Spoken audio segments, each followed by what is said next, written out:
আমরা যখন মৃত ব্যক্তির কবরের পাশে দাঁড়াই, জিয়ারত করতে যাই, তখন কি মৃত ব্যক্তি বুঝতে পারে আমরা যে তার কবরের পাশে দাঁড়িয়েছি?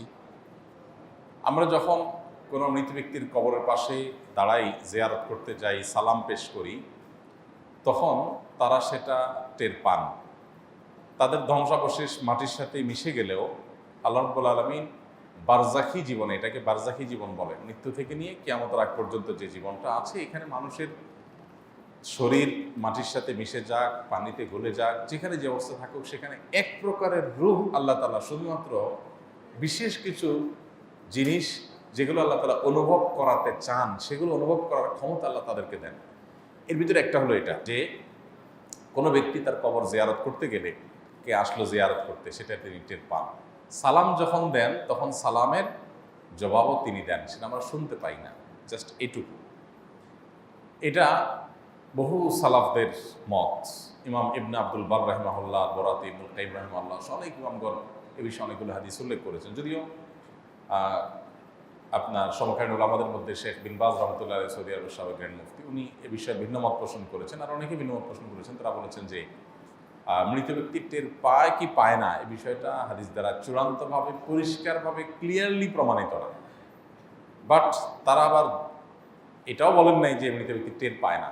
তো উভয় মতকে সামনে রেখে আমরা বেশিরভাগ সালাফ বা পূর্বসূরি ওলামাদের এই ক্ষেত্রে যে মতামত পাই, সেটা হলো যে তাদের মতামত হলো হাদিসের আলোকে যে মৃত ব্যক্তি তার পরিচিত অপরিচিত যে কোনো ব্যক্তি কবর জিয়ারত করলে তাকে যখন সালাম পেশ করে, তখন রব্বুল আলামিন তাকে এই সালামটা জবাব দেওয়ার জন্য যে রূহের প্রয়োজন, যতটুকু অনুভূতির প্রয়োজন, সেই মাটি ধ্বংসাবশেষ যেখানে যে অবস্থা আছে অতটুকু আল্লাহ তাআলা ফেরত দেন এবং তিনি রিপ্লাই করেন, সেটা আমরা শুনতে পাই না, জাস্ট এইটুকু।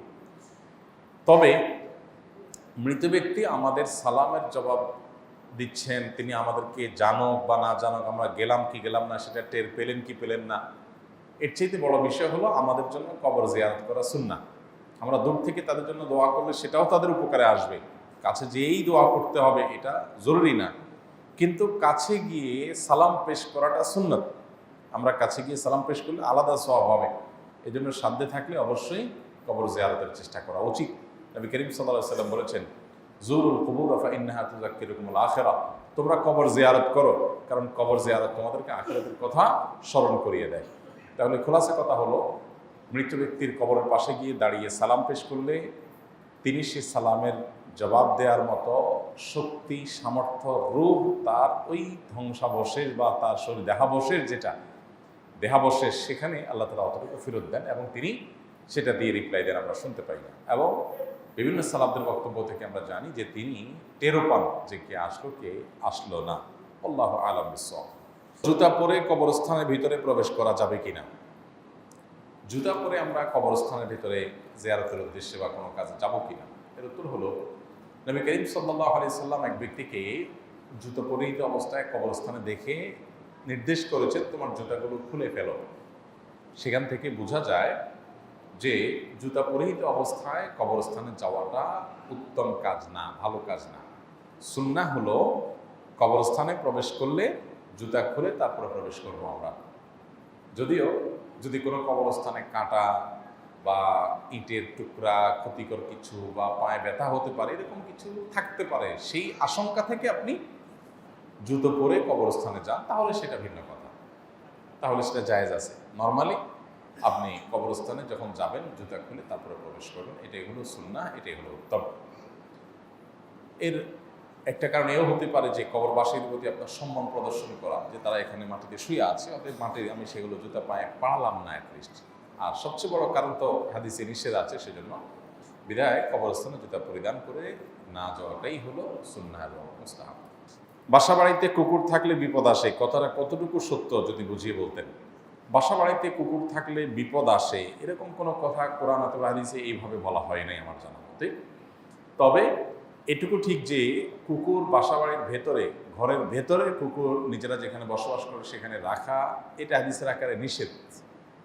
একটা প্রাণী হিসেবে তার প্রতি সিম্পেথি থাকবে, মায়া থাকবে, দরদ থাকবে, তার কষ্ট লাঘবের চেষ্টা থাকবে, অসুস্থ হলে চিকিৎসা দিবেন, ক্ষুধার্ত হলে খাবার দিবেন, পিপাসার্ত হলে পানীয় দিবেন, এগুলো সব ঠিক আছে। এর মানে এই না যে আপনি তাকে আপনার ঘরে তুলে নেবেন, কত প্রাণী তো পৃথিবীতে আছে। ইসলাম তো অন্য কোনোটার ব্যাপারে আপনাকে এই নিষেধাজ্ঞা দেয় নাই যে আপনি বাসায় রাখতে পারবেন না, কুকুরের করে দিয়েছে। আল্লাহ এবং তার রাসূল সাল্লাল্লাহু আলাইহি সাল্লাম জানেন এটা আমাদের জন্য ক্ষতিকর। এই জন্য হাদিসে নবী সাল্লাল্লাহু আলাইহি সাল্লাম বলেছেন, লা তাদখুলুল মালাইকাতা বাইতুন ফিহি কালবুন আও সূরা, যেই ঘরে কুকুর থাকে অথবা কোনো প্রাণীর আকৃতি, ভাস্কর্য, মূর্তি, ছবি, প্রাণী এগুলো টাঙিয়ে থাকে প্রকাশ্যে, সেখানে রহমতের ফেরেশতা প্রবেশ করে না। তো এই জন্য বাসা বাড়ির ভেতরে নয়, বরং পাহারাদারের জন্য রাখলে বাইরে কোনো কক্ষে আপনি রাখেন, খাবার দাবার দেন, সেটা ঠিক আছে। একজন নারী ব্যভিচারিণী, তিনি একটি পিপাসার্ত কুকুরকে পানি পান করানোর কারণে আল্লাহ তাআলা তাকে মাফ করে দিয়েছিলেন। এই হাদিস আছে আমাদের সামনে। অতএব কুকুরের প্রতি ইসলাম আপনাকে অমানবিক হইতে বলে না, কুকুরকে গণহারে নিধন করতে বলে না, কুকুর মানেই আপনি নিকৃষ্ট হিসাবে গণহারে বলতে আপনাকে বলে না। কিছু কিছু শয়তান কুকুরের আকৃতি ধারণ করে, কিন্তু এর মানে এই না যে সব কুকুর আপনি হত্যা করবেন বা সব কুকুরকে আপনি না খাইয়ে মারবেন বা কষ্ট দিবেন। এটা ইসলামে জায়েজ করে নাই। কোনো প্রাণীকে বিনা কারণে কষ্ট দিলে বরং আপনার গুনাহ হবে। কিন্তু এর মানে এই না যে ইসলাম আপনাকে ঘরে তুলতে বলেছে। মজার বিষয় হলো, কোরআন হাদিসে যেটাকে নিষেধ করে, শয়তান গোটা পৃথিবীর মানুষকে দিয়ে ওইটা বেশি করায়। এই জন্য দেখবেন কুকুর ঘরবাড়িতে রাখার জন্য যত চেষ্টা গোটা পৃথিবীতে আছে, অন্য কোনো প্রাণীকে ঘরের বাড়িতে রাখার ব্যাপারে এই চেষ্টা নাই। কেন? অন্য আরও বহু প্রাণী আছে, সেগুলোকে এভাবে ট্রেনিং দিয়ে, প্রশিক্ষণ দিয়ে, বিভিন্নভাবে, বিড়াল আছে, কত প্রাণী আছে, সেগুলোকে মানুষ এতটা গোটা পৃথিবী জুড়ে সমাদর করে না যতটা সমাদর করে কাকে? কুকুরকে। তার মানে কোরআন হাদিস যেটা আমাদের জন্য ক্ষতিকর হিসাবে নির্দিষ্ট করে দিয়েছে, জানিয়ে দিয়েছে, শয়তান সেটা জানে, এই জন্য মানুষের ক্ষতিগ্রস্ত করার জন্য সেটাই দেয়। রহমতের ফেরেশতা আসে না, ঈমান এবং হেদায়েত থেকে আমরা বঞ্চিত হই, অনেক দিক থেকে ক্ষতি হয়। কিন্তু এর মানে এই না যে ক্ষতি বলতে আমরা সাধারণত যেগুলো বুঝি বিপদ আপদ, রোগবালাই, মুসিবত, এগুলোই আসতে থাকবে অনবরত, এইভাবে ডাইরেক্ট হাদিসে আসে না। তবে এটা ঠিক, রহমতের ফেরেশতা যদি না আসে সেটা তো এক প্রকারের ক্ষতি, এক প্রকারের বিপদ বা বহু বিপদের কারণ। তো ওইভাবে বলা যায়, কিন্তু এইভাবে আলাদা করে বলা হয় নাই যে কুকুর থাকলে কোনো বাসা বাড়িতে সেখানে বিপদ আপদ লেগে থাকে, এইভাবে কোরআন হাদিসে আসেনি। আল্লাহ আলাম। আস-সুন্নাহ ফাউন্ডেশন, উম্মার স্বার্থে সুন্নাহর সাথে।